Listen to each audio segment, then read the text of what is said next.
From Toronto, Canada, The Conspiracy Show with Richard Syrett from Zoomer Radio, AM 740. And welcome to the Audio Imaginarium. Come on in, weary traveler, hang your cloak on a peg, grab a stool, and come warm yourself by the fire. There are stories to be told, and you are among friends. Jim Elvidge, my guest, for the full 2 hours. He is standing by to delve into digital consciousness theory. And digital consciousness is the title of his latest book. We'll kick around the idea of whether we are living in a simulated reality. Think the movie The Matrix, a computer simulation. Before that, let me introduce the boys in the band on the Flying V Gibson guitar. Our fine rockabilly friend, my technical producer, Ian Robertson.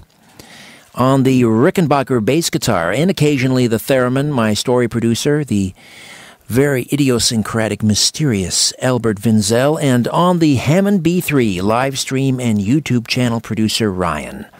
Incidentally, no live YouTube stream tonight. The live YouTube streams will resume in January 2019.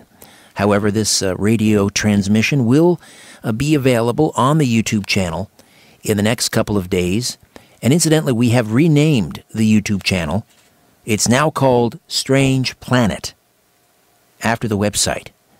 So the YouTube channel is now Strange Planet, and you'll not only find all episodes of The Conspiracy Show there, but we're also including my podcasts, Conspiracy Unlimited and The Rock and Roll Twilight Zone.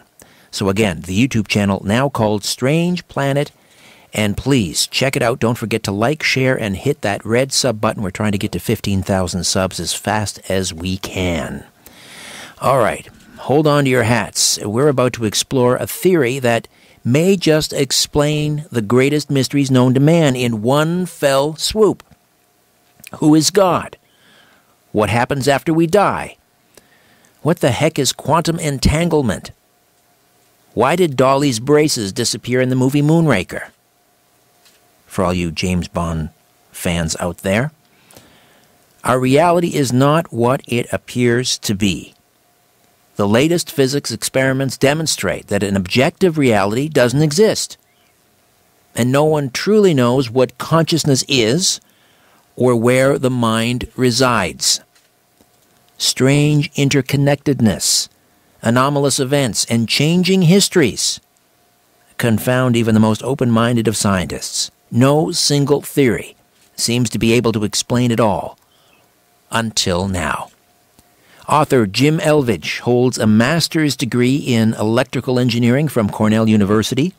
He has applied his training in the high-tech world as a leader in technology and enterprise management, including many years in executive roles for various companies, entrepreneurial ventures, and leadership consulting. Beyond the high-tech realm, Jim has years of experience as a science researcher, keeping pace with the latest in the varied fields of quantum physics, cosmology, artificial intelligence, nanotechnology, and metaphysical anomalies. This unique knowledge provides the foundation for his critically acclaimed 2008 book, The Universe Solved, which for the first time presented the astounding evidence that our reality may be under programmed control.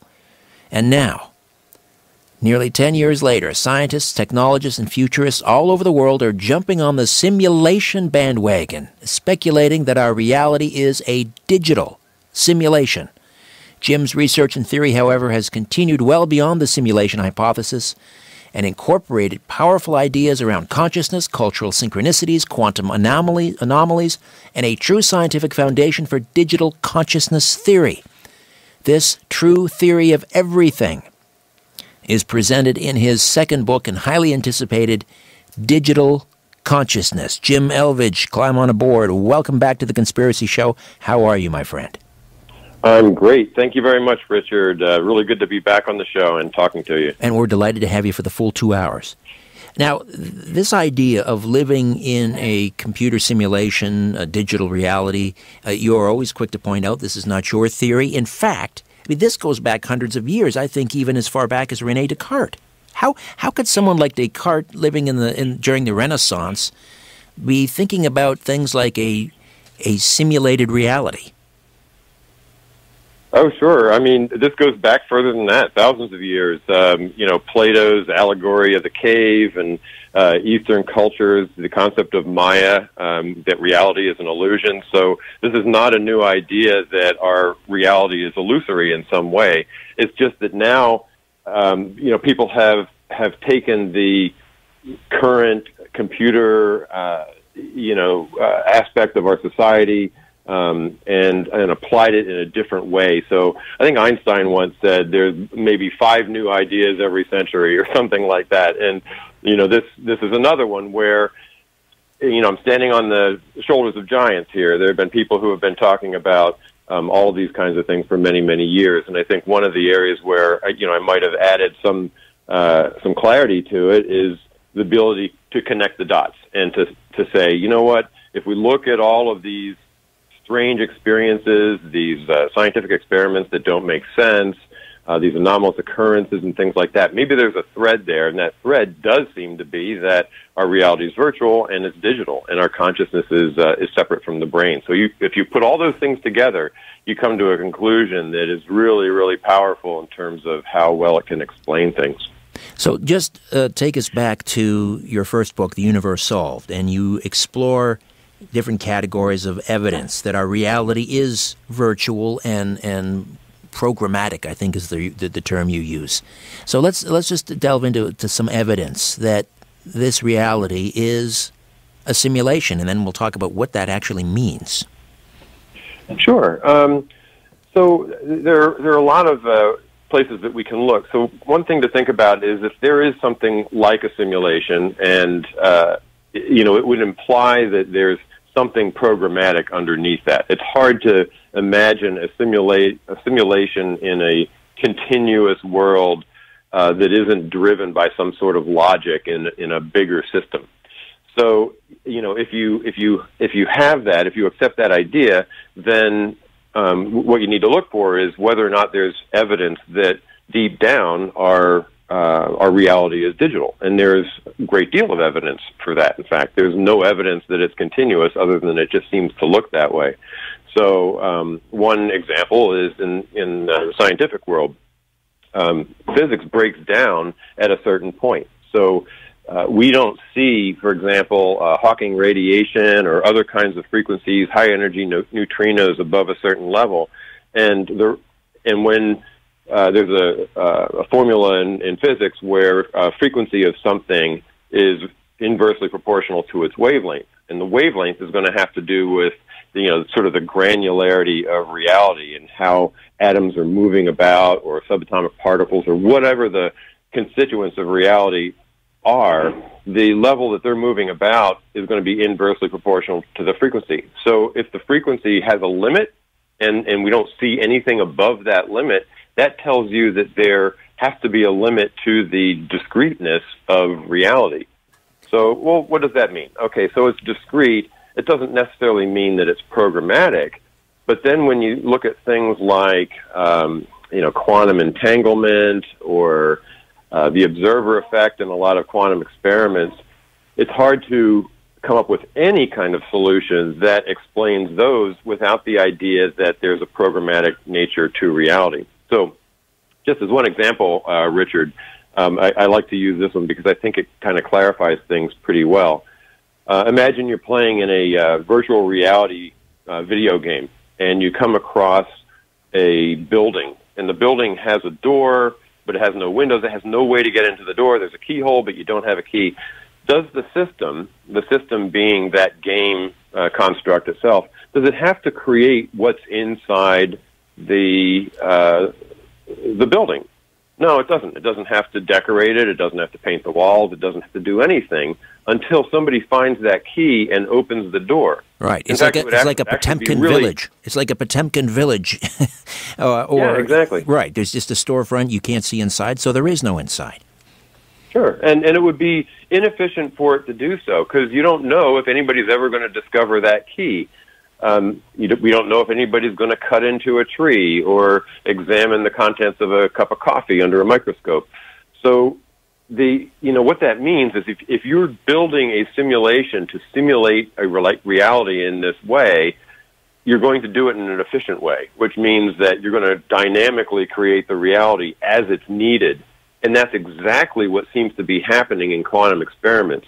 It's only when people look and try to determine the position of something or some attribute of that thing that it actually comes into existence. So reality seems to behave exactly the way we would create a simulation. So in other words, the idea that the observer changes the behavior of that thing that is being observed, that is evidence of a digital simulation? Yeah, it is. And, there's a kind of a fine point there that some people are talking about today. So it could be the conscious observer that the reality gets sort of, clarified for, or it could be the fact that we need to have consistency in that experiment. So, for example, if there's a recording of the position of photons or something like that in an experiment, then just the very nature that the experiment is recording that forces it to come into existence even without a conscious entity looking at it. So that idea of the observer effect is a little soft right now. People aren't really sure whether it means a conscious observer or whether it means that the system has to be kind of self-consistent. And on the other hand, some people talk about the idea of panpsychism, that consciousness is in everything. So maybe it's a moot point if that's the case, that consciousness is everywhere. So that is what is causing reality to come into existence. All right, Jim, stay put. We'll reconnoiter on the other side. Digital consciousness. Right here on The Conspiracy Show, we will open up the phone lines at the top of the next hour. So just hold on to your dialing fingers, just sit a spell and have a listen, and then we'll take questions and comments for Jim Elvidge. Are we living in a computer simulation? Back with more. My name is Richard Serrett. You're listening to The Conspiracy Show with Richard Serrett from Zoomer Radio.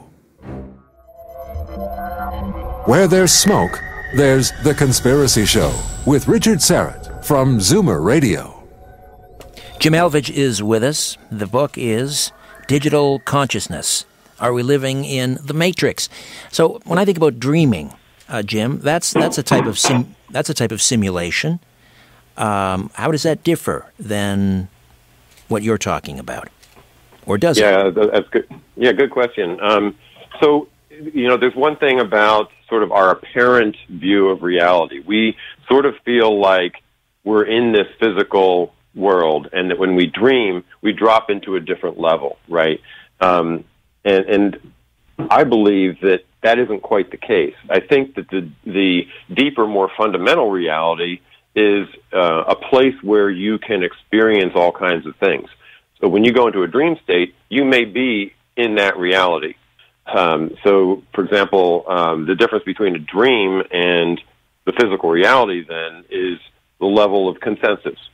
Essentially in a dream, you're kind of brainstorming. You're thinking about things in a sort of a fantasy way. Your mind can go, or your consciousness can go wherever it wants.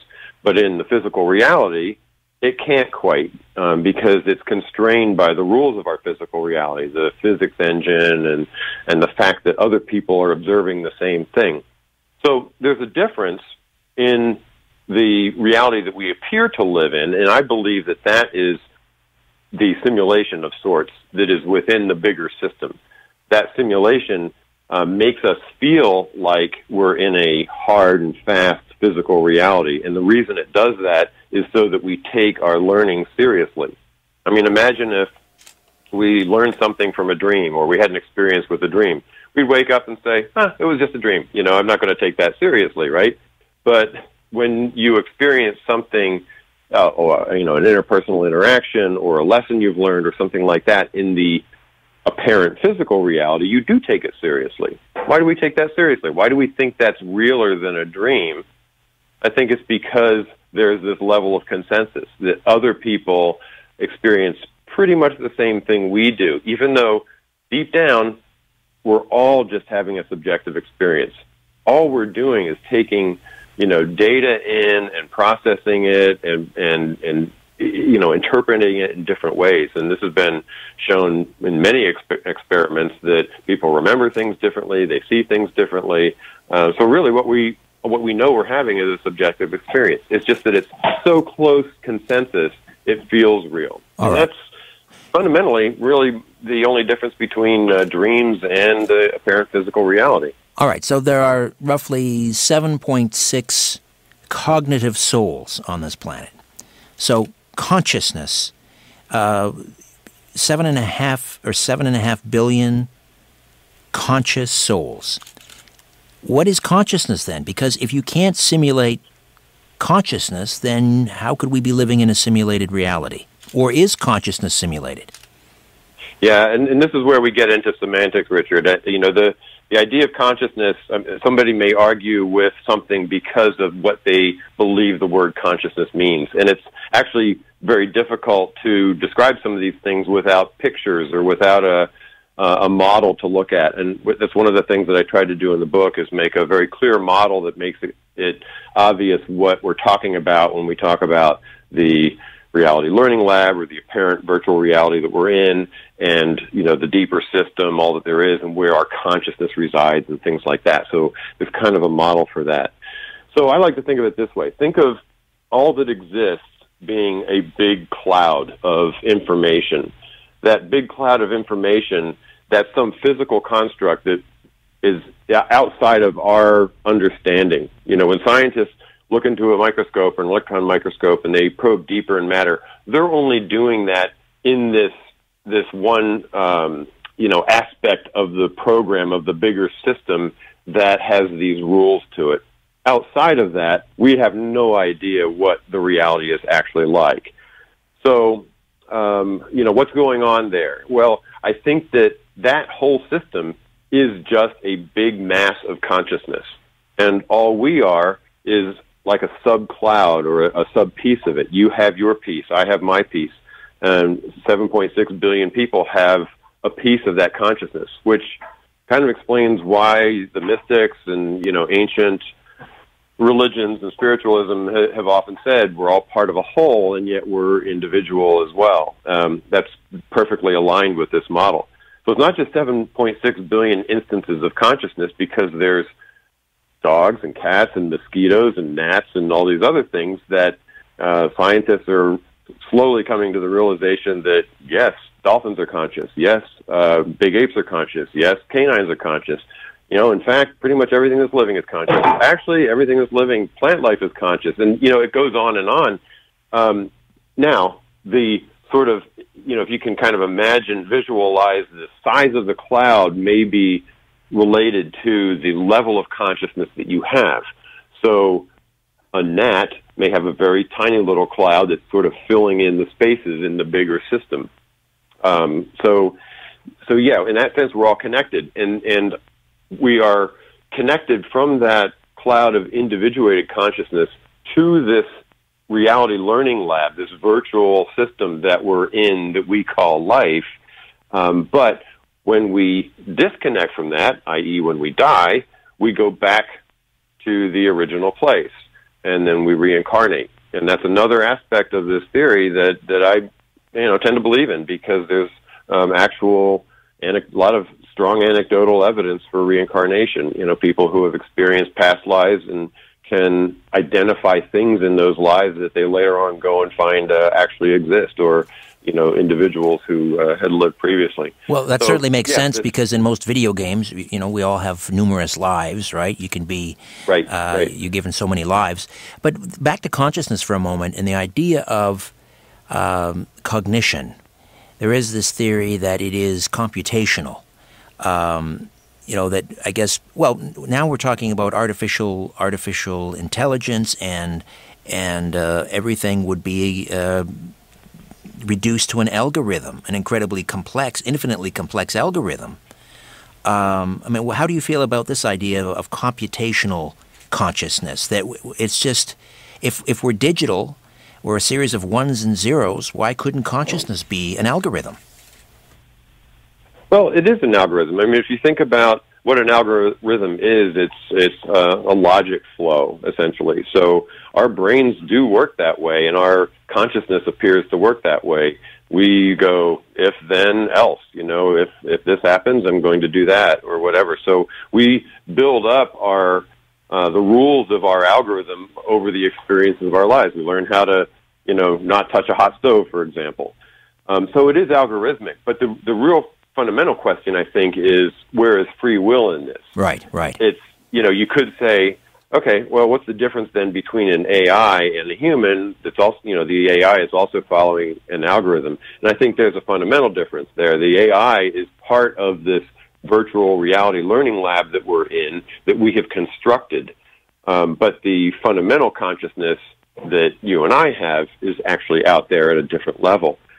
So the question might be, kind of an interesting question is, could our consciousness, since our consciousness apparently can occupy a template, a human template in a reincarnated way, every incarnation we pick a different human template, if our consciousness can do that, could it occupy an AI if the AI is sufficiently conscious? And I think it's possible. I don't, off the top of my head, I wouldn't say no, but the important thing is sufficiently complex, or sufficiently, have a sufficient substrate for us to be able to make use of that in the way that we would need to. And we're certainly not there yet. So, the interesting thing, too, is if that ever happens, if a consciousness that has previously, say, incarnated into humans or animals or whatever, decides at some point, okay, I'm going to occupy this very advanced AI that Microsoft has created 20 years from now, the computer scientists will say, aha, see, we told you, sentience came out of this AI, but that isn't really the case. Right. I mean, this is the transhumanist's wet dream, right? The idea of re-sleeving your consciousness so that you could be immortal. Right. And their thinking is grounded in the idea that we live in this deterministic, materialistic world, that that the real reality is what, we apparently see, that it's physical, and that, as our algorithms become, more and more substantial, then we can sort of upload our consciousness into it. I have a feeling that it's not going to be so simple. It's up to our real consciousness to decide whether it wants to get uploaded. You know what I mean? So I don't think that, anybody who tries to do that experiment is going to have good results, but there is the possibility that it could happen, I think, far enough in the future, only because it would have to be far enough in the future that we would have sufficiently complex systems that it would make sense for us to occupy as a consciousness. You mentioned, make sense? Yes, and that frightens me. But the idea, you mentioned spiritualism, and I like to think of myself as, and many listeners, no doubt, too, spiritual, if not religious. And this is my own bias. I mean, I'm an analog guy, and I know my young technical producer, Ian, he just brought in a couple of vintage old 1940s era Bakelite radios, which I was drooling over. They're fabulous. I'm an analog guy. I like vinyl. When I think of, the digital world, I think of ones and zeros, and it seems sterile to me. So reconcile. Maybe I'm the one that needs to reconcile it, but just where is the room for spirituality in this digital sort of on-off holographic universe? Yeah, we could probably spend the rest of the evening talking about that question, because that's sort of the fundamental question. It's a good one, and I love the analog stuff too. I like vinyl. I like old analog radios, and the thing to remember here is we have always thought that reality was discrete in some way. The ancient Greeks talked about, the idea of an atom. It was indivisible. So atoms are a discrete unit that can't be broken down any further. So in that sense, an atom can be thought of as a digital thing. If it's there, it's a 1. If it's not, it's a 0. How does it behave? It behaves according to some rules that are quantized. They found in the early 1900s that particles behave in a very quantized fashion. So that still feels real digital. And yet the analog radios came out after the advent of quantum mechanics.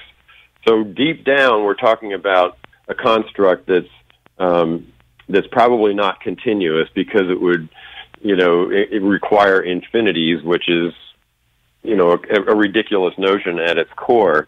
But we don't notice that. I mean, you can have beauty in a rose and beauty in a movie and beauty in a thought and beauty in falling in love, all those kinds of things, and yet still have a discrete reality deep down. There's no conflict there. So we only think of ones and zeros as cold because we think of that laptop on our desk, processing data in that way. But I'm talking about, a much, much deeper level of this.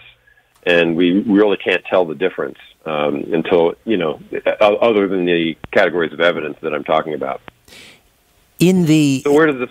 Yeah, so I'm sorry to interrupt, but you asked a question about where does spiritualism come in.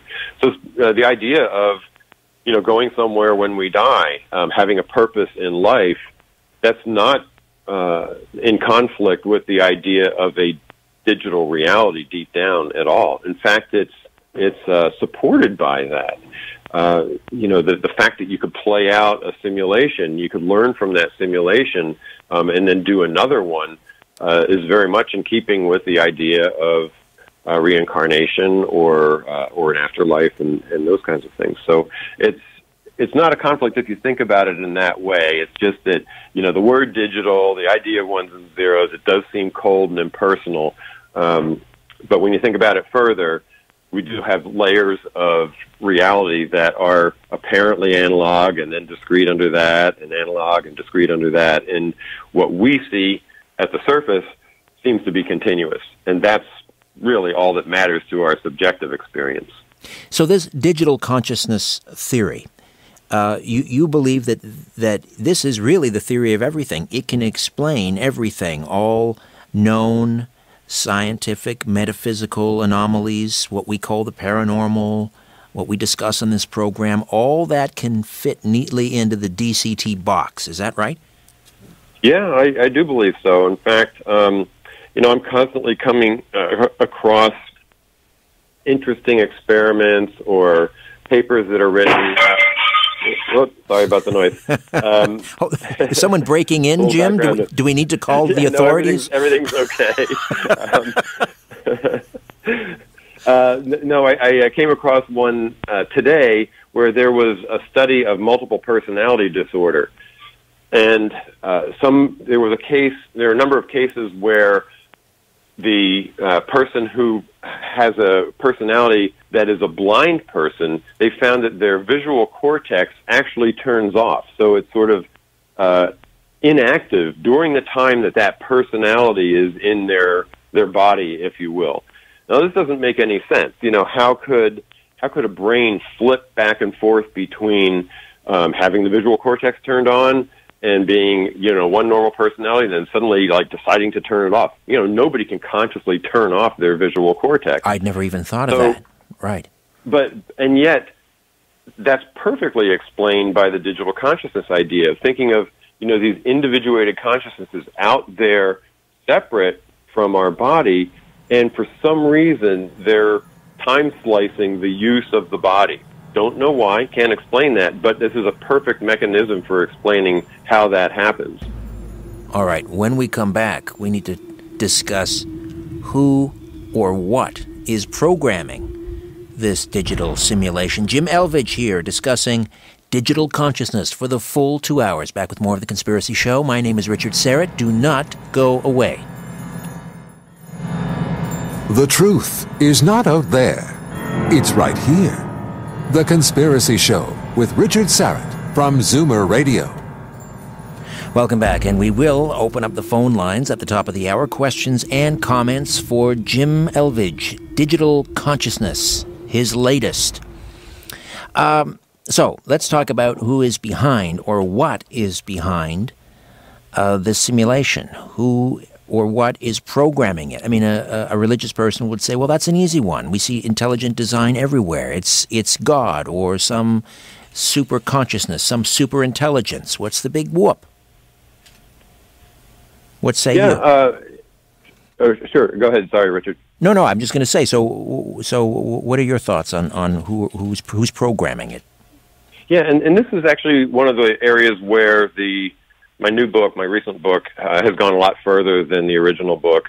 And when we hear, probably a lot of your listeners have read something about the simulation theory. A lot of popular periodicals now have had articles about it. Are we living in a simulation? Elon Musk has even kind of jumped on that one. And, right. Nick Bostrom. a lot of Nick Bostrom, a lot of different scientists and so forth. And their view of the simulation theory is that we are the ones that are creating the simulation, and we've done it in the future. So we've reached some post-human stage where we have these sufficiently advanced systems, and we're going back and doing an ancestor simulation, and we live in one of those. That's what that sort of traditional simulation theory is. But the problem with that, and this is where I think the power of my idea and the power of this book has come in, is I've looked at all of these different ideas: Eastern philosophy, Abrahamic religions, simulation theory, a la the Bostrom type, other kinds of sort of theories of everything, if you will, and ask the question, how many of these different anomalies do those things explain? And that simulation theory, where we are the creators of the simulation, they don't explain things like near-death experiences, spiritual experiences, precognition, or even some quantum mechanical experiments like the delayed choice quantum eraser. So you need something more than that, and that's why I've gone beyond the idea of it's us in the future creating this, or it's some other agent, some intelligent agent, a physics hacker from another universe or something like that. Those things just don't explain these other anomalies.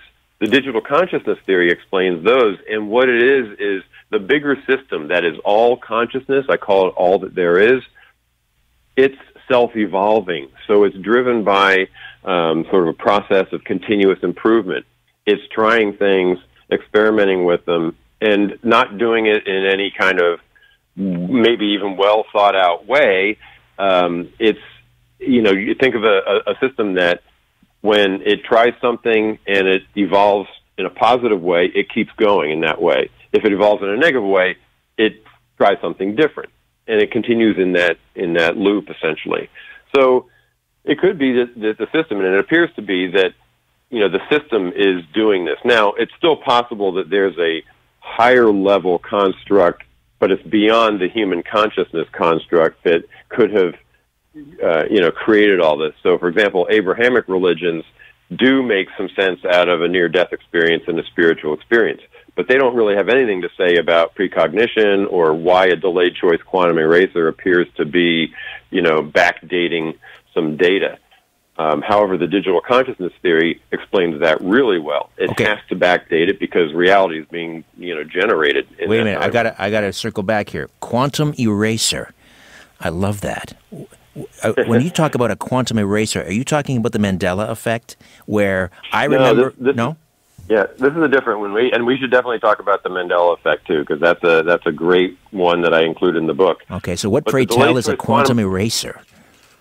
Yeah, that was a thought experiment put forth, I think, by John Wheeler a long time ago, maybe 70s or 80s, and we didn't have the equipment to actually run the experiment until more recently, within the past 20 years. So what it does is, if you're familiar with the double slit experiment, there's a light beam that's split into two paths, and they go through two different slits, and then there's a screen on the other side where there's no way to tell which slit each photon goes through, you'll see an interference pattern. But once you put a detector there to tell, okay, this photon went, through slit A versus slit B, then that interference pattern disappears. And this has been a big mystery for many years. How does it know? That's what led to what's called the observer effect. Right, and sometimes it behaves as a wave, and sometimes it's a particle. Yeah, exactly. Depending on how it's being observed. Yep, and so some people have speculated, it has to do with, the problem of the detector. The detector's getting in the way of this. So Wheeler's idea was, well, what if we put the detector, we have a way to detect which path or which slit the photon went through after it hits the screen. So we don't actually even try to figure out which slit it went through. We learn that after the pattern is generated.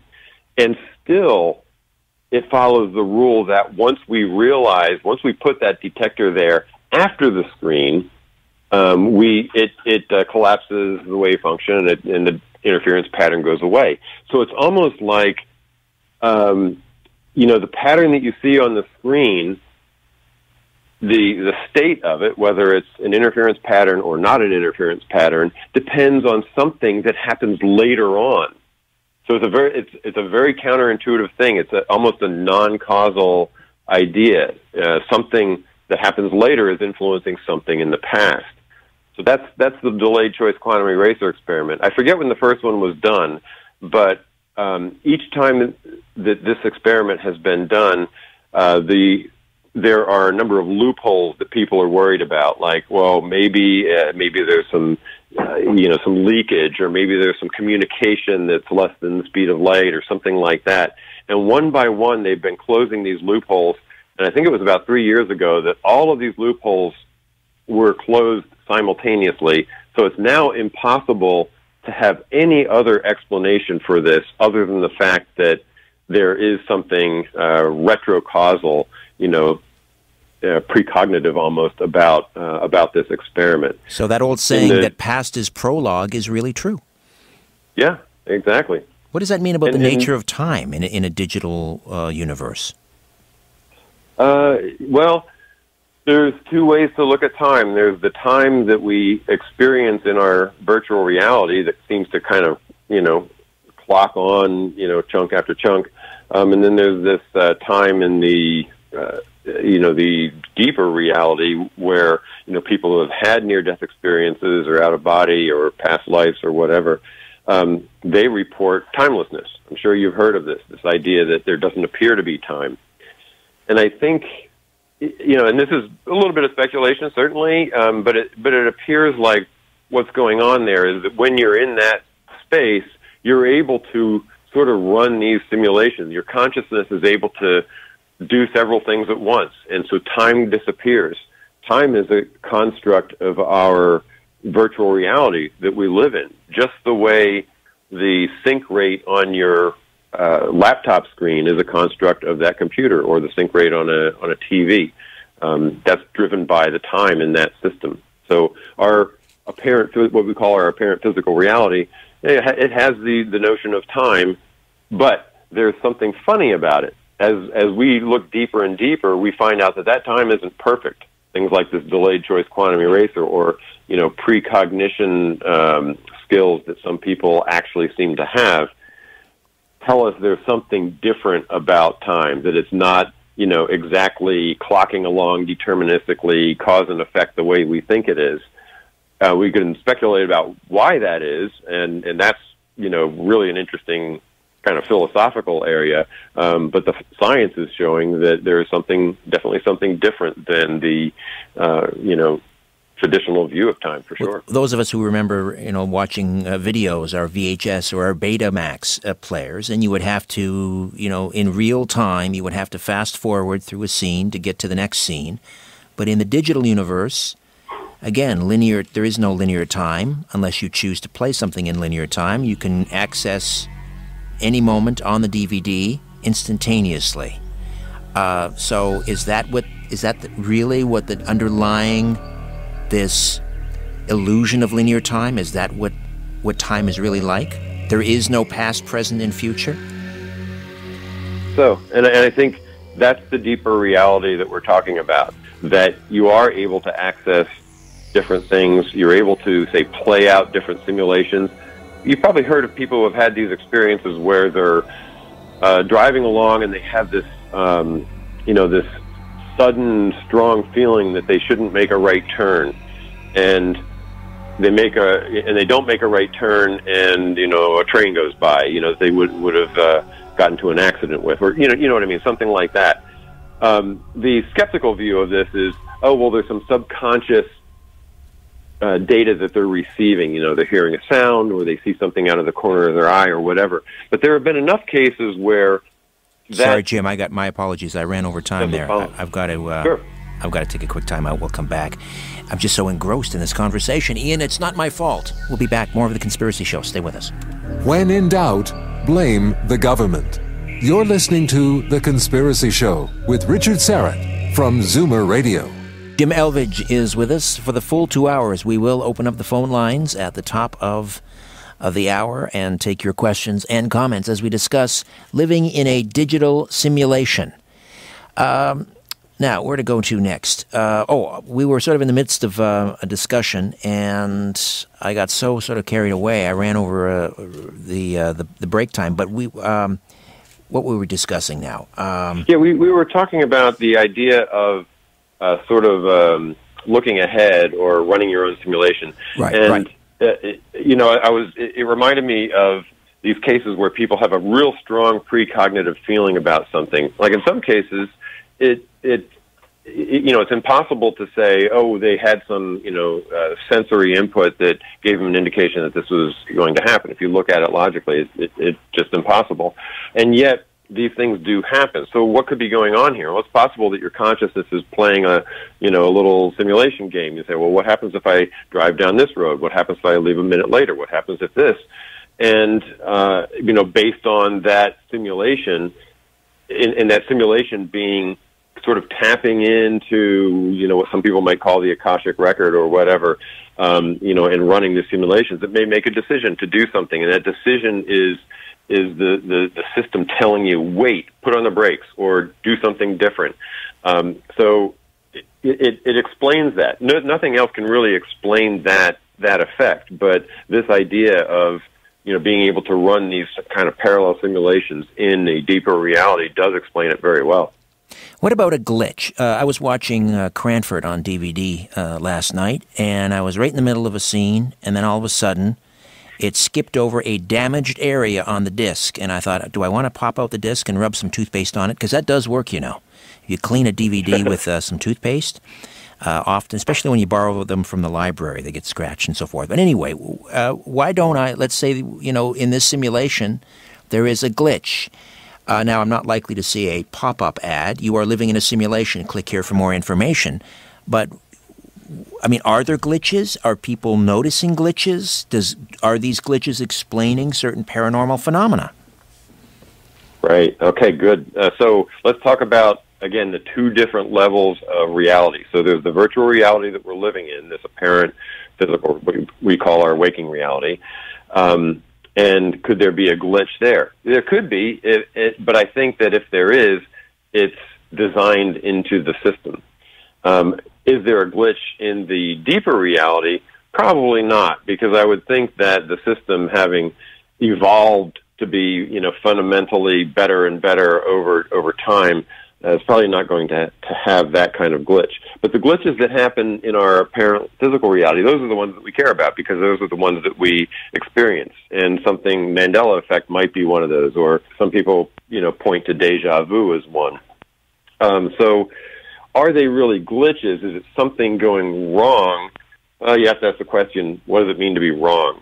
Maybe it's intentional. Maybe, we're supposed to be able to recall things, important things, or even random things that we think we've experienced before for some reason. Or the Mandela effect might not be wrong. It might be the way the system is letting us know that a deeper reality exists. Right. We should explain. I'm definitely speculating here, but sure. The theory allows for these possibilities. But the question is, what's the reason behind it? And that's pretty hard to answer. So we should just take a moment, because I would like to drill down a little further on the Mandela effect, because it's a fabulous topic. And that the idea is it's named after Nelson Mandela. And when he died, and of course, state funeral and everything, there were a lot of people, probably, I don't know, hundreds of thousands, maybe millions of people around the world who said, wait a minute, Nelson Mandela died today? I remember 3 years ago, or whatever the date was. I remember that.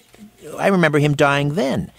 And then people started wondering about whether they were misremembering other things, like, is it the Berenstein Bears? Is it spelled, that popular children's cartoon? Is it spelled one way, or is it spelled the other way? Is it Oscar Mayer Wieners, M-E-Y-E-R, or is it M-A-Y-E-R?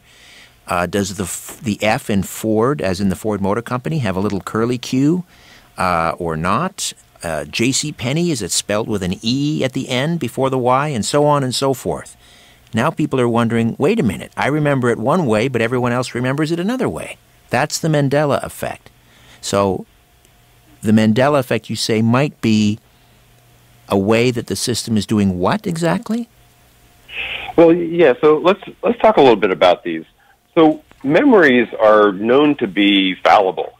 People don't necessarily remember things the right way. I remember taking a class at school where the professor was talking about an experiment he did. I mean, they would never do these today, but he came into class and he had somebody come in with a gun that had blanks in it and shoot him, and he fell down. And, of course, the student body just kind of went, crazy. But before they ran out of the classroom, he said, wait, now I want everybody to write down exactly what happened. And some people wrote down there was no gun. Some people wrote down the professor shot first. Some people wrote down, somebody else came in or two people came in. And in fact, like under conditions of extreme stress, memories are terrible. In addition to which, when we remember something, we don't remember it as it originally occurred. It's impossible. What we remember is how it's been stored in our memory. So we remember the last time we remember it, which means that if, let's take, for example, one of your cases, let's take the Mandela effect, Nelson Mandela. If somebody heard something about Nelson Mandela having died in prison, then when they think about that, they may recall that experience, the time that they heard about this. It could have been an erroneous news report or a rumor that somebody sent around, and it could be kind of infectious in that way. So that's one possibility for it, and it's a very, mundane kind of answer to this. Right. But then there's another one, like the Berenstain Bears. That's certainly one, and the one that I like the best is, you've watched some of those old James Bond movies, right? Yes. Moonraker. You remember Moonraker when Jaws was in that movie. Mm-hmm. The villain, Richard Kiel. That's right. Yeah, Richard Kiel was the actor, and he had a big mouthful of metal, and he would bite people, and that was, kind of his evil side. Well, in one scene in the movie, he crashes in a cable car, and then there's this blonde woman with pigtails who pulls him out of the rubble, and he looks at her, and she smiles, and she has a mouthful of braces, and he smiles, and he's got a mouthful of metal, and the two of them fall in love, and they walk off hand in hand, and the music swells, and all that kind of thing. Well, if you look at that movie now, you rent the DVD or download the movie, she doesn't have braces. So how did people start remembering the braces? Did you remember her having braces? I remember her having braces, and most people that I talk to about it are almost certain that she had braces. And if she didn't, why did they make that connection in the movie? Right, and I think that's my point about why this one's interesting, is that why would they even have that scene in the movie? What's the whole point of that scene if there isn't some sort of connection between the two of them? And that was obviously what the connection was. So it doesn't even make any sense anymore. When you watch the movie now, you're like, well, I don't get why they're, smiling at each other and falling in love. But then it made total sense. So that does feel like something changed. In the digital consciousness model, it could have changed. All those artifacts could have been rewritten, and we'd be none the wiser. What's our memory then? Our memory is sort of, you think of it as a storage of things that we've experienced. It's possible that the other artifacts in our reality were replaced or changed, but not the ones in our memory. And think of that as like a little database that's over here somewhere, and for some reason those don't get replaced and the others do.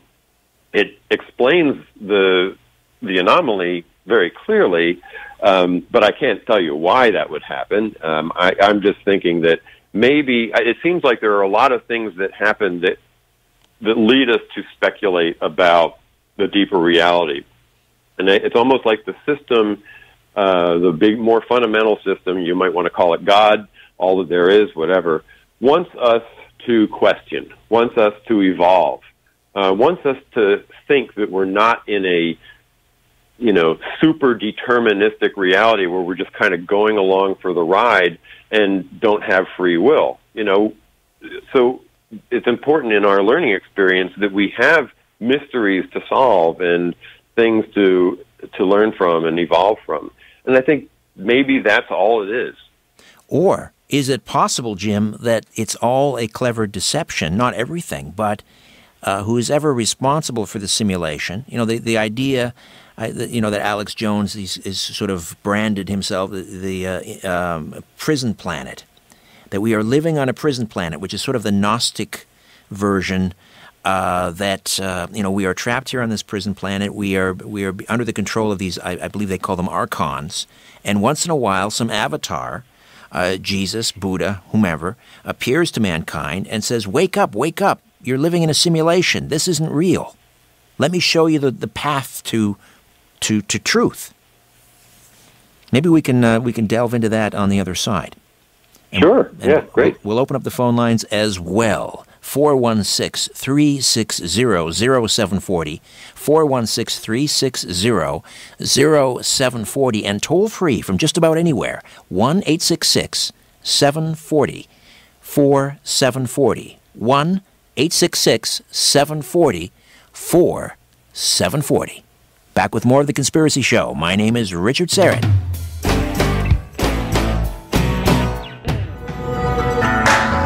Live from Toronto, Canada, Earth, The Conspiracy Show with Richard Serrett on Zoomer Radio.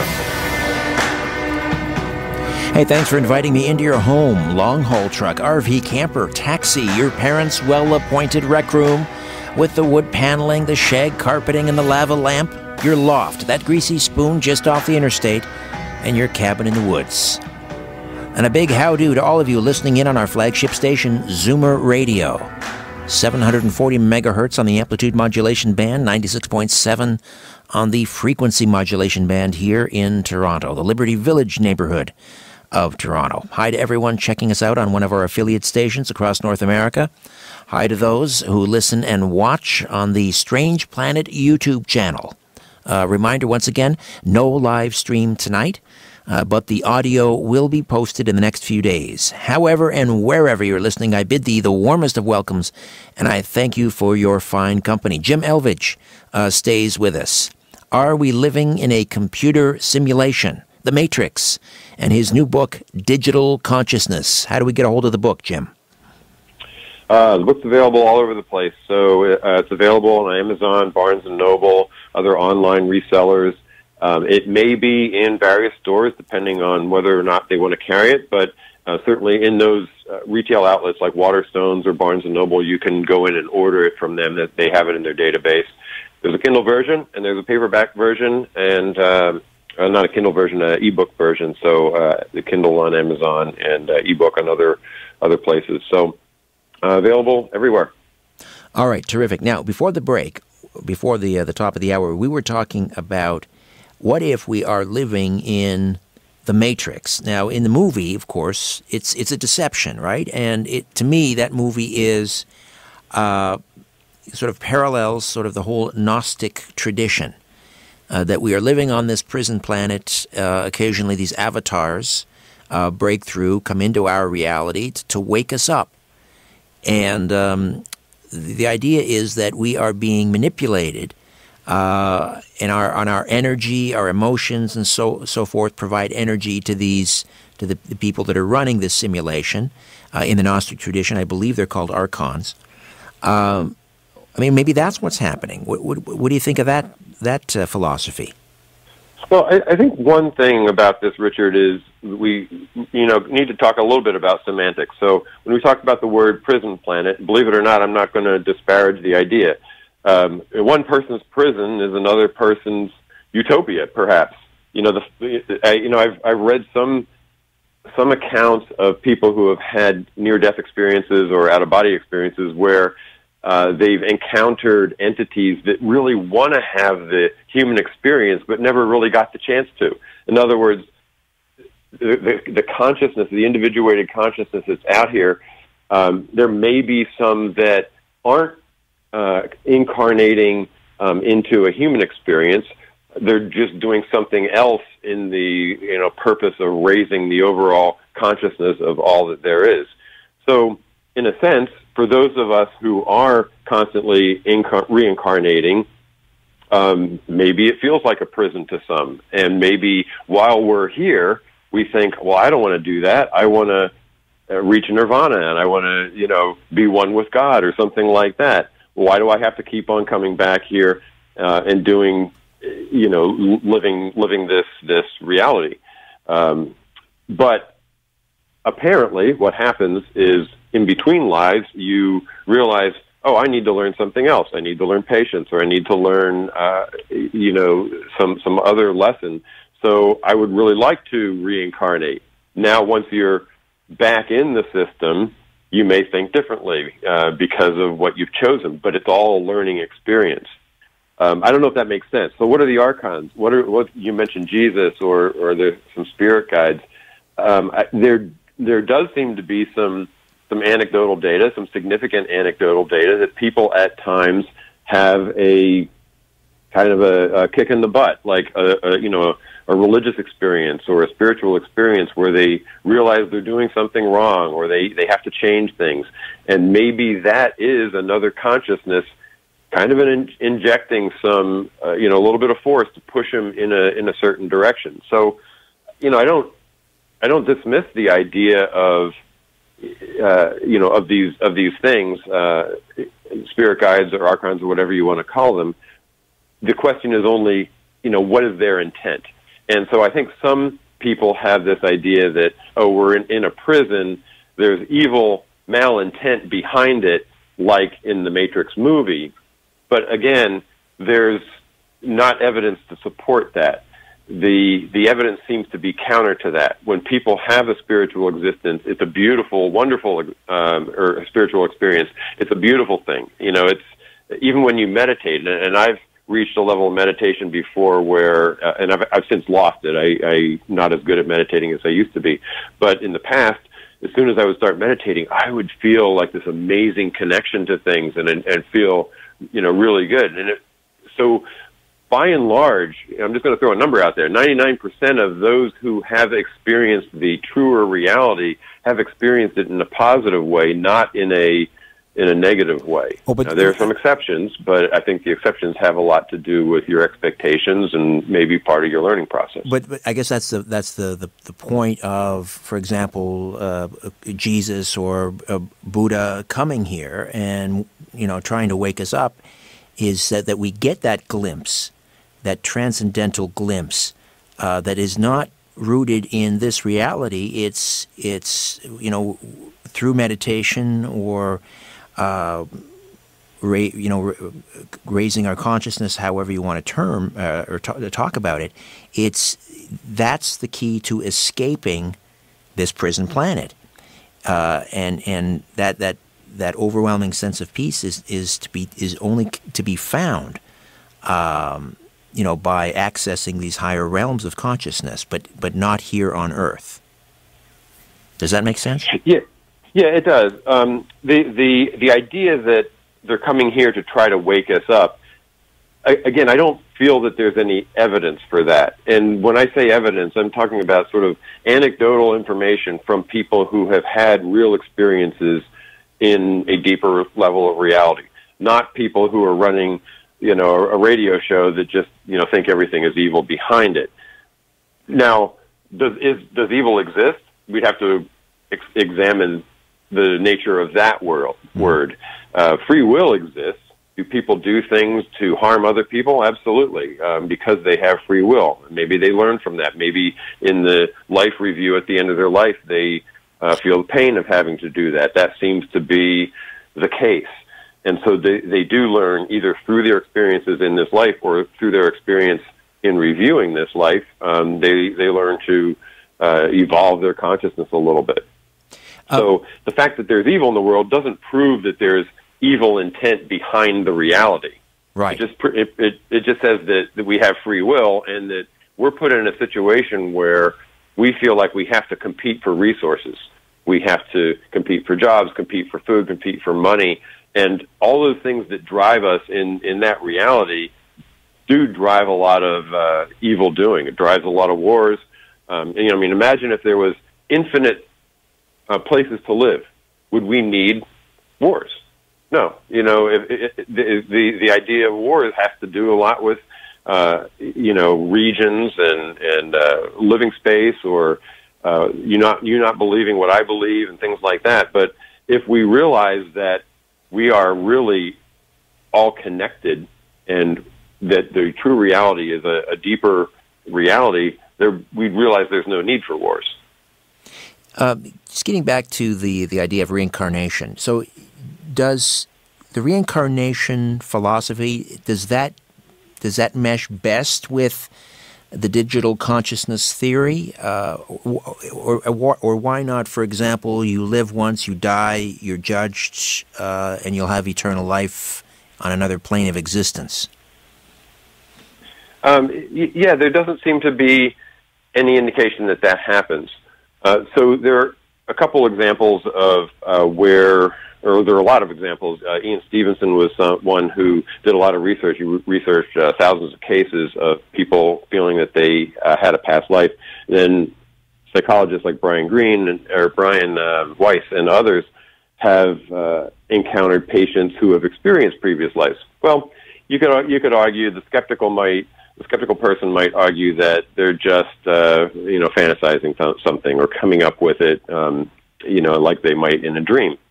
But when people have certain artifacts that they remember, like, well, I was in this town in Ireland, even though I've never been there, and I remember this thing here, and so forth. Even then, the skeptics will say, well, they saw that in a movie, or they heard a story. But when you talk to children who have never experienced these kind of things, they've never had the media exposure or the number of stories told to them, and there are a lot of cases of children who, in fact, children tend to remember their previous lives more than adults do. We get it sort of kind of forced out of us from a logical standpoint, no, that doesn't exist, so we tend to not believe it. But children are kind of open to those kinds of things. And so you can't explain that with children. If they remember something like this boy, James Leninger, I think his name was, yes, remembered being a fighter pilot in World War II. He remembered the names of his colleagues. He remembered the name of the aircraft carrier, remembered Iwo Jima, where it was. And everything he remembered, was actually something that really happened. So, the fact there is evidence, this is actual real evidence for the idea of reincarnation. What about other, we talked about reincarnation, we talked about, what happens specifically? You mentioned the life between lives. What happens when we die, physical death? Is it just a waveform that collapses to live again? What happens to that consciousness? What does digital consciousness theory tell us about that? Yeah, so here's how I see this. And again, all of these ideas, they come from thousands of years of similar thinking. They come from other researchers. They come from scientific experiments. They come from anecdotal data. All of that evidence leads to this conclusion. And I think here's what happens. I mentioned that our reality learning lab is sort of a subsystem. Our real consciousness is like a bubble or a mini cloud out there in all that there is, and it's connected to our vehicle, our avatar, if you will, in this virtual reality that we're living in. When we die, that connection is broken. Now, where does the data go? There's some information that we've recalled from this life.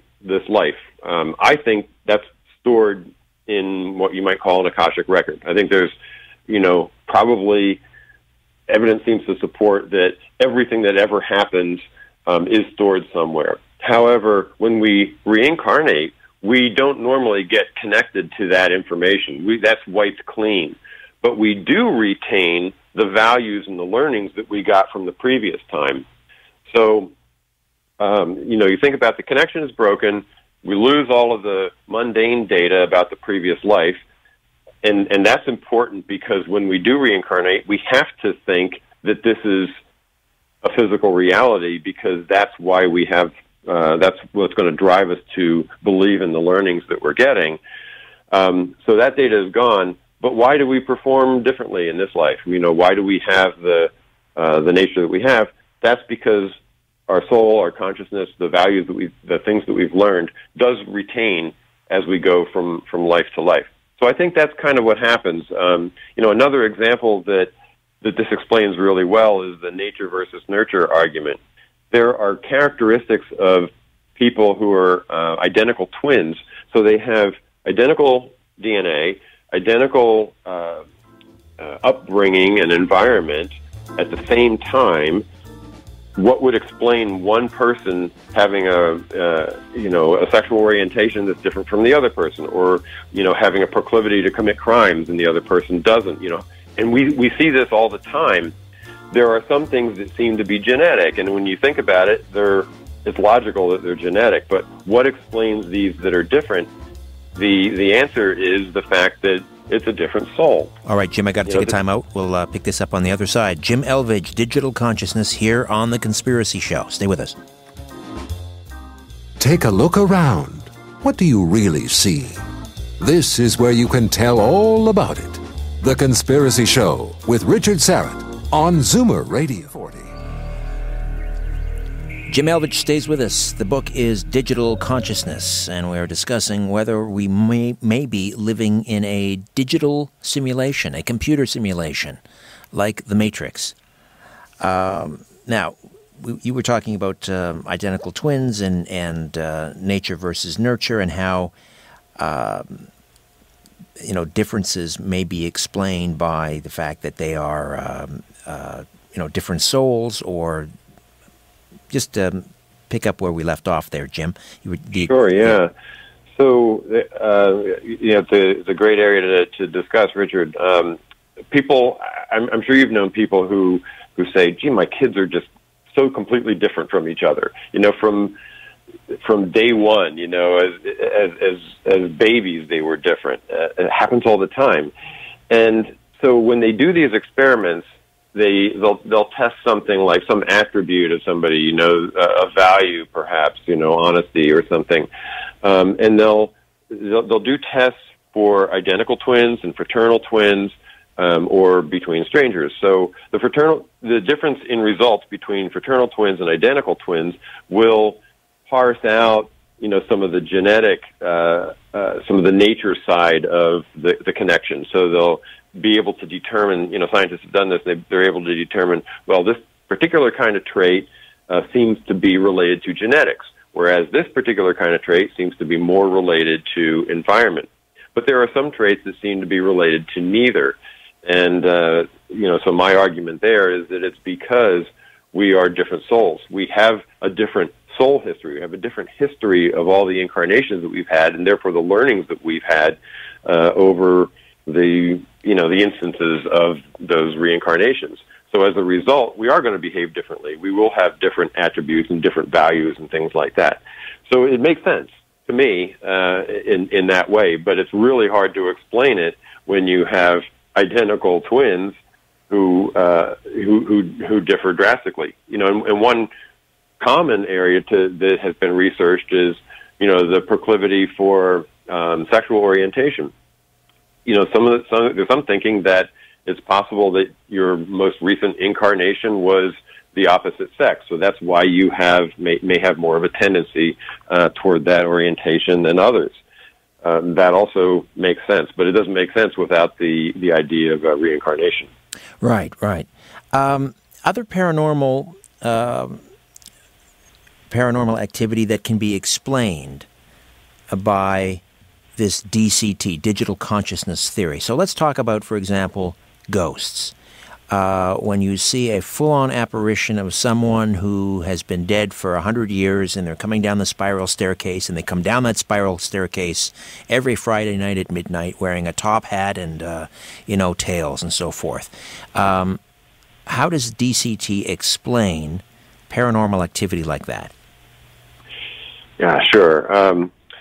So ghosts isn't something that I've done a whole lot of research on, but to me it just kind of falls in the category of things that aren't in the normal set of artifacts in our reality. So, for example, we see cars, we see clouds and sun, and all the things that everybody sees, and it follows the rules of physics and follows all the normal rules of our reality. But then every once in a while, we see something different, whether it's cryptozoology or UFOs or ghosts or something like that. But if you think about it, let's take as an analogy a virtual reality computer game that you might be playing. Let's say that those games also have physics engines, and so everything is going to work according to that physics engine. When somebody dies, when another player dies in that virtual reality, they're gone for good. You don't see them again. But there's nothing preventing the programmer of that reality to create a ghost. It's just that it's not, part of our normal experience. That's why we use the word paranormal. It's something outside of normal experience. But it doesn't mean that it can't exist. Just because it doesn't follow the rules of physics, like in the Matrix, again, remember they were breaking the rules all the time. Just because the rules can be broken in some cases doesn't mean that it can't exist. It just means that our normal reality is following these rules, and the paranormal stuff is not. But it's all playing out in the same system. Okay, so it's an artifact, but does that preclude the existence of actual ghosts? No, it doesn't. And so you might ask the question, what's the ghost? Well, maybe the ghost is just a little... honestly, I hate to use the computer analogies too much because it again feels like we're fitting this theory into something that can run on a laptop. And so I don't even use the word computer simulation. It's a much more complex reality, I'm sure, that we live in.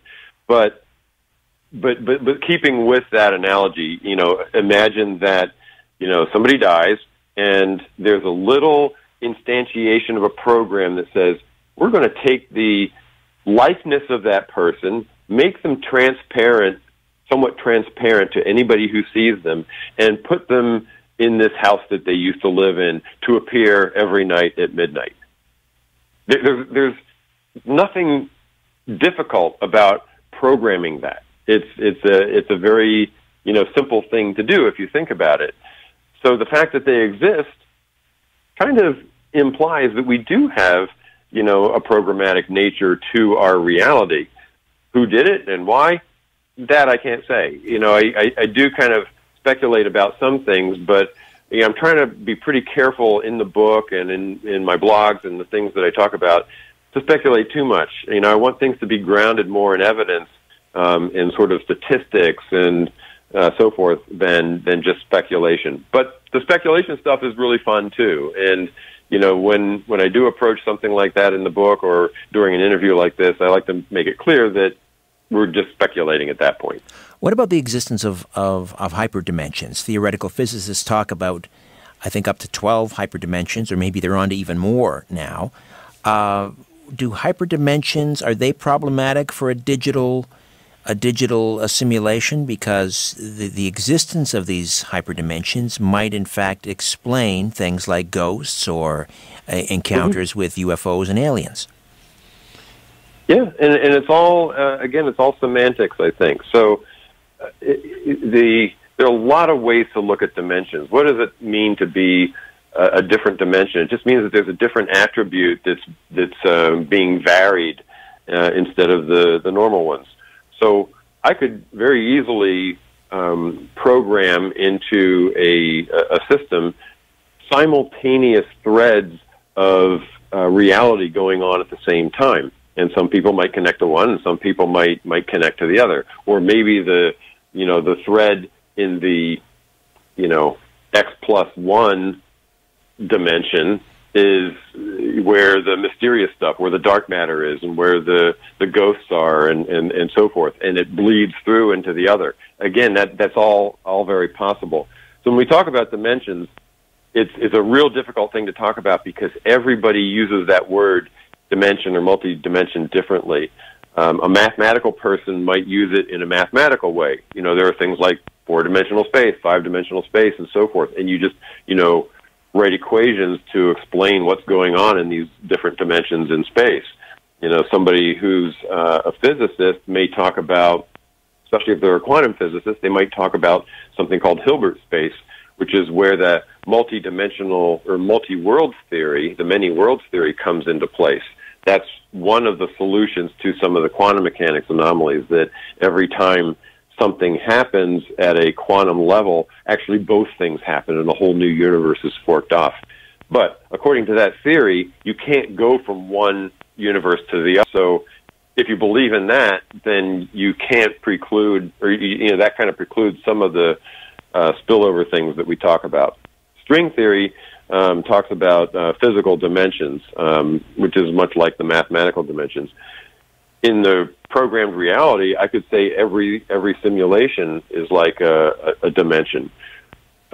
In some massively multiplayer online role-playing games, they have different servers that different characters interact on. So when you first connect up and create your account, you're on one server, so you're always seeing the same people. And that's because that server can only handle 2,000 people, for example.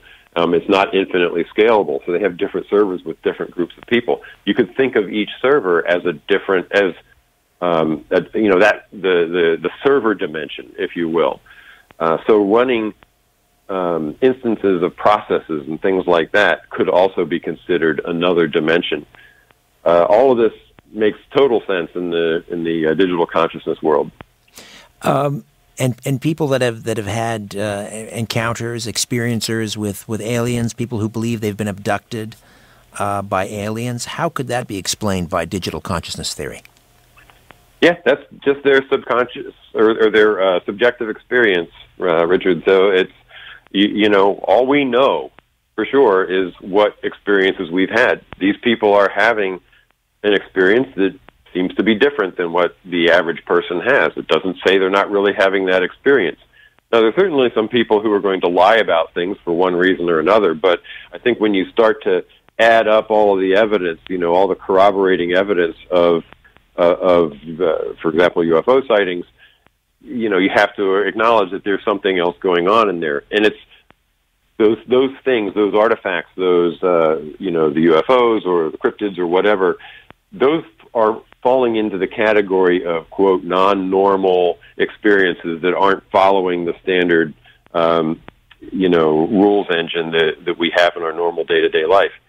Now, maybe as time goes on, one of those, we say, okay, well, enough people have seen it, we're going to accept that thing exists, and we're going to try to do some scientific investigation and figure out why. And now it becomes part of the, what we generally consider of as normal. One example of that is back in the 1800s, people used to think that meteors didn't exist. And there were all these stories of, there was a rock that fell out of the sky, and the scientists would say, no, it's impossible. That couldn't happen. These people are crazy. They're, it's pseudoscience. They're not thinking right, et cetera, et cetera. So that was, at that time, paranormal. But once a real explanation was created for it, now it became part of the normal set of artifacts in our reality.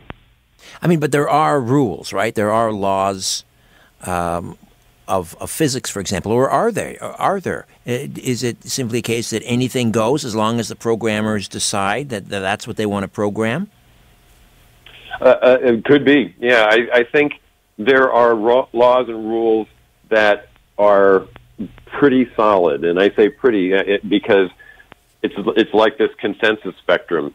When you dream, it's a consensus of one. When you're in a reality, it's a consensus of many. And somewhere in the middle, if you're having a mutual lucid dream or an OBE where you're experiencing somebody else and you're both experiencing the same thing, these things have happened. That's sort of a middle consensus. So way at the high consensus side of the spectrum is the stuff that we experience day to day, and those are the rules that you're talking about. They seem to exist, but they are soft, as the quantum mechanics experiments show. Things don't exist until they need to come into existence, and that has been proven. As much as I don't like to use the word proven, we're talking about 80 orders of magnitude of certainty that objective reality doesn't exist, according to scientists.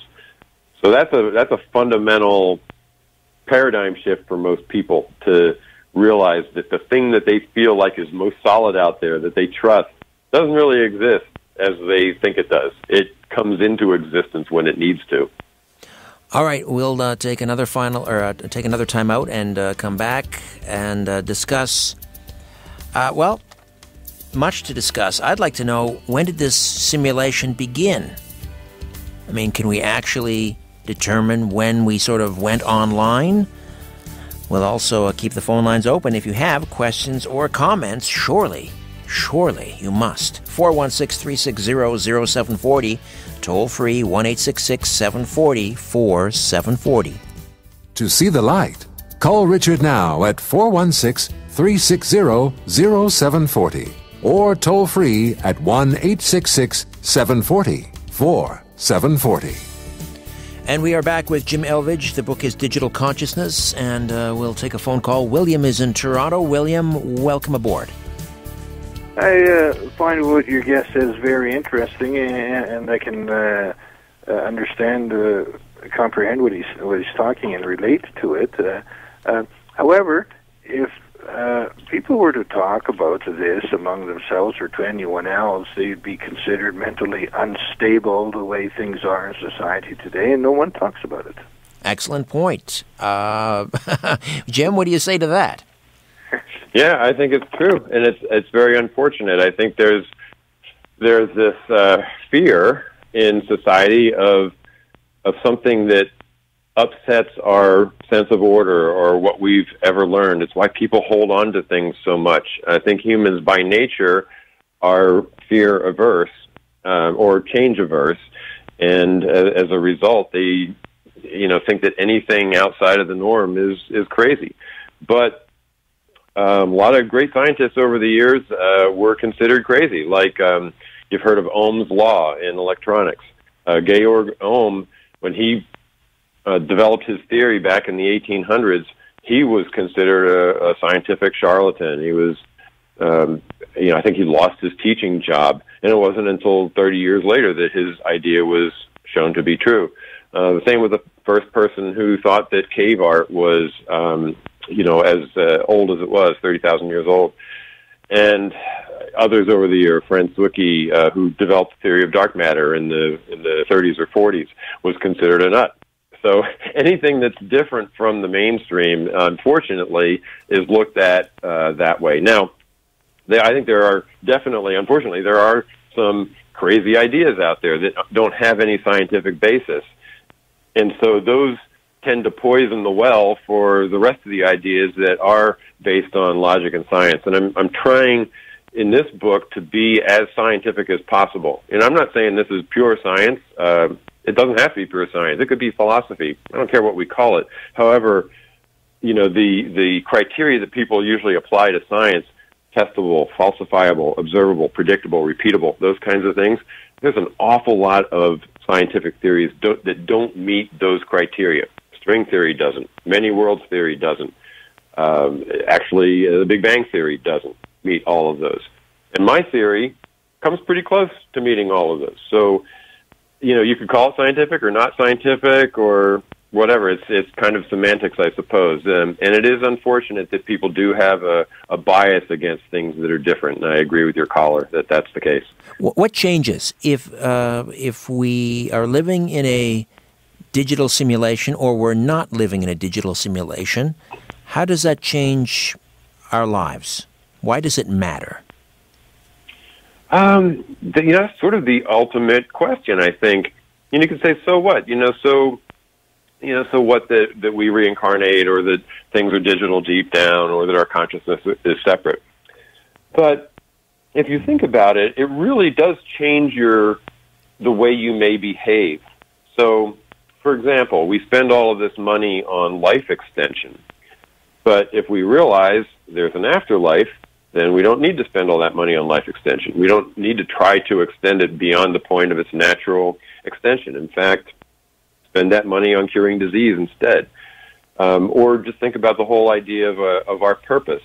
And if we're really all connected, and if all consciousnesses are connected as it seems to be, then we will probably treat other people with more generosity and respect. We'll treat other animals with more generosity and respect. And again, we realize that if we're not really in competition for resources, then wars don't even make sense anymore. Imagine what we could do in the United States with, to recover the amount of money that we spend on wars if everybody realized that we don't have to compete for resources. Let's work a quick call in here before the break. Michael is in Toronto. Sure. Michael, welcome to the Conspiracy Show. Well, thank you, and hello, Richard, and hello, Jim. Hi, Michael. You're, thank God cannabis is legal. You guys are hitting on some pretty heavy stuff. But you're bringing into focus a lot of things in my belief set, and it all has to do with energy and reincarnation. And I think clarification is needed because people tend to think of reincarnation that we come back in the human body that we are now, which we don't.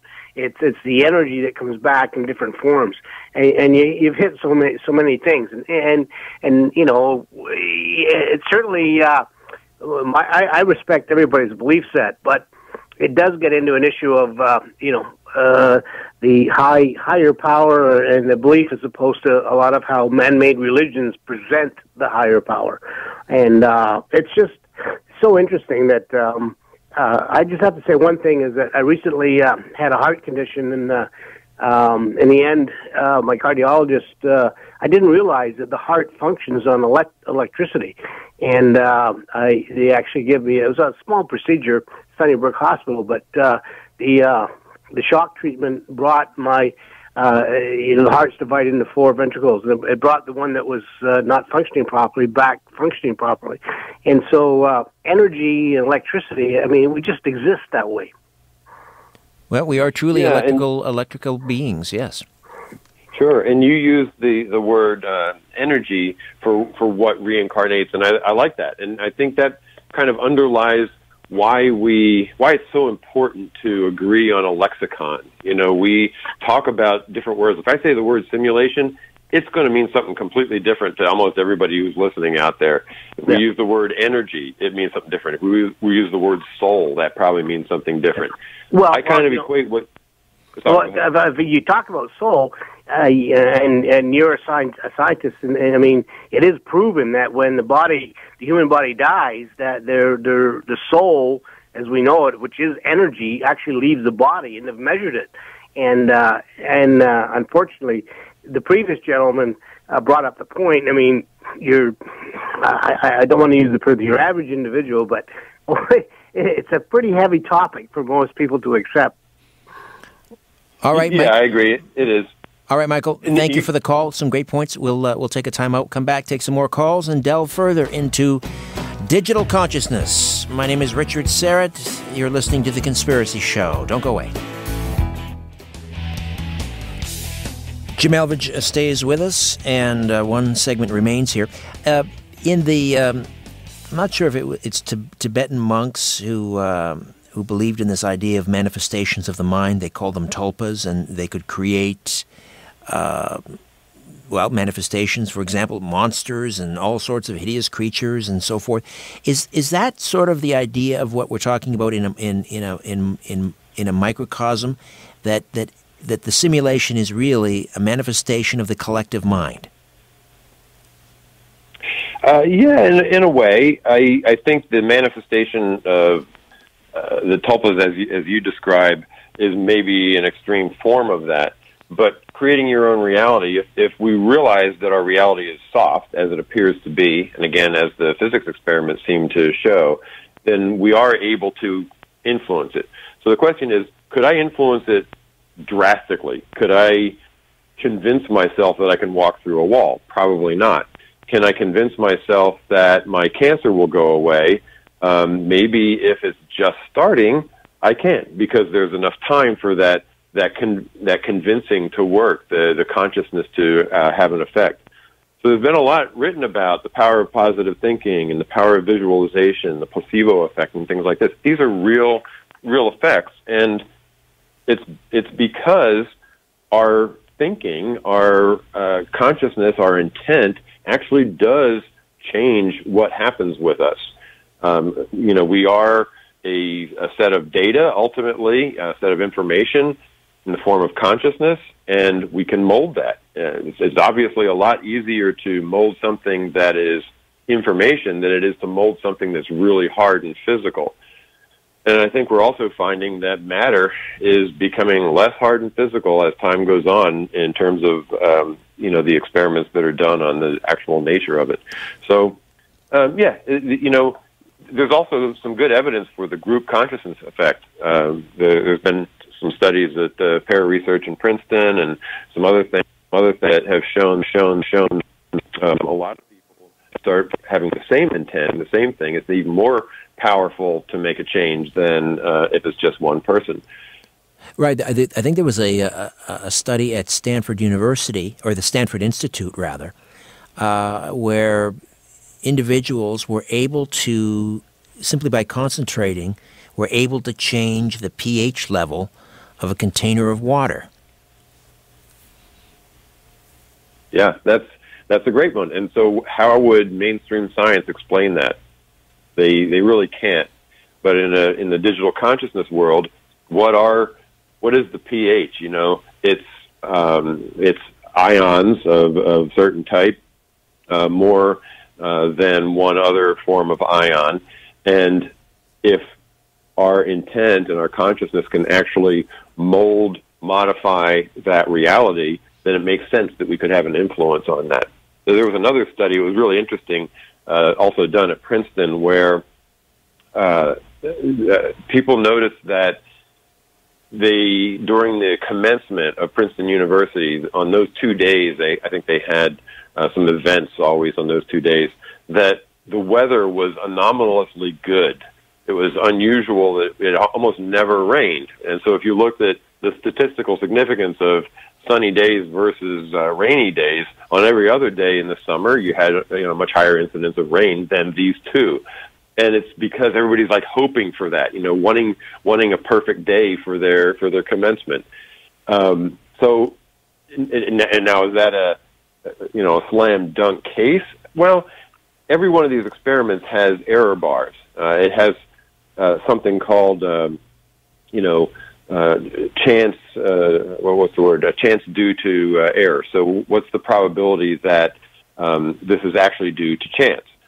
And you can calculate that. And so the error bar on that particular experiment was, it was 1 in a couple hundred or something like that. So it's possible that it was just a coincidence, but the likelihood is that it wasn't. The likelihood is that people in a group consciousness way, thinking the same thing along the lines of the other one that you mentioned, can actually manifest reality a little bit differently. Is this how group prayer works? Is this how faith healing works? I think so. There's a lot of success of Reiki and other things like that they don't follow the normal deterministic, materialistic kind of reality. But there is a consciousness there that is thinking positive thoughts, and that seems to have an effect to the point where a lot of hospitals allow Reiki and those kinds of things into the hospitals now, even though they don't fully understand why it works. The fact that it does work is enough for it to be worthwhile. Well, is everything in reality a waveform that can be either created or collapsed? Yeah, I guess it depends on what you mean by waveform. So I have heard a lot about frequencies and oscillations and vibrations and things like that, and everything ultimately is motion. So the atoms in our body vibrate. The deeper fabric of reality is probably reality cells that are flipping back and forth at some frequency. So there does seem to be something to that. The idea of collapsing a waveform means something is going from just being probable to being actual, actually experienced. And that, for sure, has been proven to happen in a lot of the quantum experiments. Well, didn't Einstein say that all matter is just energy that has slowed to an imperceptible rate? I'm not sure about that one, but it sounds like something he might say. I mean, there are some great physicists that, you think about the things they say, they match this, what we've been talking about tonight. So Einstein once said, reality is merely an illusion, albeit a very persistent one. It was Einstein that said that. Max Planck, father of quantum mechanics, said, I regard consciousness as fundamental. I regard matter as derivative from consciousness. And one of my favorites, Werner Heisenberg, the Heisenberg uncertainty principle, yes, another quantum physicist, famous, he said, the first gulp from the glass of natural sciences will make you an atheist. But at the bottom of the glass, God is waiting for you. That's and great. I love that because the deeper we look, the deeper we find purpose, or the more likely we find purpose. And the deeper we look, the more we seem to be connected, and the more there seems to be a bigger entity or a bigger purpose to all of this reality. And some people will call that God. I call it all that there is. It's just semantics again. When did it begin? Was there ever a time we weren't living in a simulation? Yeah, is that knowable? A great one. There is this concept you can Google it. It's kind of fun. Called Last Thursdayism. It's the idea that the reality came into being last Thursday, and of course it's somewhat humorous and kind of arbitrary. But if you think about it, what do we know? What do we really know from the past? We infer the past through the artifacts in our reality. Evolution, fossils, looking backwards in time in the Big Bang Theory, things like that. We're just taking data that we're experiencing in the current reality and inferring what happened in the past. We don't know for sure. What if those artifacts were just placed there, just the same way that in a computer game, when you just start the game, when you boot it up, there are artifacts that are just already in the game. We have no way of knowing which was the case. But, I do tend to think that everything that we perceive as having happened in the past, the evolution of our reality, probably did happen, but it happened within the construct of this greater system. So it's sort of like, we created the system, and when I say we, the system created itself, created a virtual reality for us to experience, set up some rules, and allowed conscious entities to connect to it and interact with it and evolve. And as it's evolved over the time, if it's gone in an odd direction, a correction has been made. I think it's actually kind of interesting that a lot of the things that we thought were going to be apocalyptic never actually happened to be apocalyptic. People thought that the Industrial Revolution was going to lead to the end of humanity. People thought that population explosion was going to lead to the end of humanity. Nuclear technology leading to the end of humanity. Now people think AI will or nanotech will. And it never seems to happen. Why do you suppose that is? That's kind of a philosophical question. Maybe deep down, the system has to maintain some balance so that it can continue. Maybe it's got really good adware, protecting the simulation. Let me work Paul in here from Oshawa quickly. Paul, welcome to the Conspiracy Show. A quick question, please. Good morning, Richard. Thanks for taking the call, and good morning, Jim. Jim, I'm just curious what you're saying.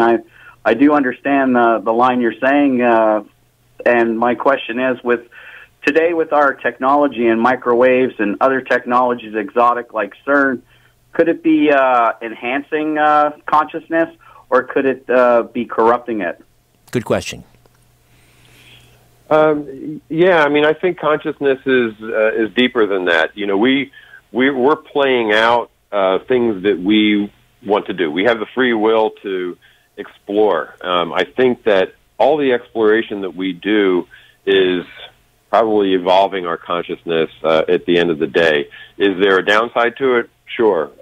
Each one of these things we have to take into account as, the risk factors and so forth. But I think the more we probe into the nature of reality, the more we learn, and the more we learn, the more we evolve our consciousness. So to me, in general, it's an enhancement. And I think if you look over the years at things like, murder rates or, some other things that could be attributes of the sort of nature of society, it has slowly gotten better. As much as we feel like, we're living in this, this frightening age, at the bigger picture, it does seem to be improving, which, again, feels like evidence that there's a fundamental rule of continuous improvement going on. That's true. I mean, we're reducing abject poverty at light speed. I mean, it's just incredible if you see what's happening there. Paul, thank you for that. Yeah. There's a. Sorry, go ahead. No, I was just going to say, we don't have time to get into this, but it seems like we're overlaying another element of sort of a digital reality with, and we've talked about this before, about, you look at, for example, John Madden's NFL football, the video games, where we're creating a virtual reality that's sort of overlaying this digital simulation that we're living in. But virtual reality, I mean, that's not the same as a digital simulation, is it? Right, and I do create in the book a sort of concentric circles of reality. So I think that all that there is sort of the outer circle, and you can put it inner circle or outer circle. It doesn't matter. It's arbitrary. But if you believe that the further out you're going in these concentric circles, that's the truer nature, then as you go in, like at the next level, things like our waking virtual reality now exist, or dreams, or out-of-body experiences. And then the dreams within dreams, or the virtual reality simulations that we run, or the fantasies that we have, are yet another level, removed from that. So, you can have dreams within dreams within dreams. You could have virtual realities within dreams, all those kind of things. Each time you do that, you're moving one level away from the truer reality. The truer reality is all there is. It's what we experience in between lives, and it's what we get a glimpse of during a near-death experience. But it's not what we're living in today, because what we live in today is the virtual reality. And this is all there is, because we are out of time. Jim, always a pleasure. Digital consciousness available everywhere. Good talking to you again. Great. Thank you very much, Richard. Great show. My pleasure. All right, my thanks to Albert, Ryan, and Ian. Back next week, we'll talk about the Dead Sea Scrolls and the Copper Scroll, a map that leads to the treasures of Solomon's Temple, perhaps. In the meantime, don't be afraid. There's nothing concealed that won't be revealed, nothing hidden that won't be made known. What you hear in the dark, speak in the light. What I say in a whisper, proclaim from the housetops. Move over, Aphrodite. I'm coming home.